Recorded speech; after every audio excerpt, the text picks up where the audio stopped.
Morning. ఈరోజు ఈనాడు ముఖ్యాంశాలు ఒకసారి చూద్దాం. మహిళలే యజమానులు, వారి పేరిటే ఫ్యామిలీ డిజిటల్ హెల్త్ కార్డుల జారీ, అక్టోబర్ 3 నుంచి పైలట్ ప్రాజెక్టుగా క్షేత్రస్థాయి పరిశీలన అంటూ రేవంత్ రెడ్డి తీసుకున్న నిర్ణయాలు అయితే ఈరోజు ఈనాడు బ్యానర్గా ప్రచురించింది.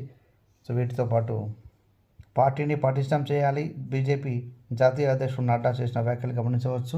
సంపన్నులతో సమానంగా పేదలకు న్యాయం దక్కడం లేదు. రాష్ట్రపతి ముర్ము నల్సార్ యూనివర్సిటీ స్నాతకోత్సవంలో పాల్గొన్నారు. అక్కడ చేసిన వ్యాఖ్యలు మనం గమనించవచ్చు. రాష్ట్రంలో బుల్డోజర్ రాజ్యం నడుస్తోంది, దీన్ని వెంటనే ఆపేయాలంటూ హరీష్ రావు వ్యాఖ్యలు చేశారు. ఏ ఒక్కరిని కూడా బలవంతంగా తరలించడం లేదంటున్నటువంటి హైడ్రా కమిషనర్ రంగనాథ్ యొక్క వ్యాఖ్యలు మనం ఇక్కడ గమనించవచ్చు. సీకెంట్ ఫైల్స్పై తప్పుడు సమాచారం ఇస్తారా, సిడిఓ సిఈ సూచనలతో మేడిగడ్డ నిర్మించారన్నటువంటి జస్టిస్ ఘోష్ ఆగ్రహం వ్యక్తం చేసిన వార్త మనం చూడొచ్చు. అదేవిధంగా హెజ్బొల్లా అధినేత నజ్రల్లా హతం అంటూ ఒక ఇంటర్నేషనల్ వార్త. ఎస్సీ వర్గీకరణకు జ్యుడిషియల్ కమిషనా అంటూ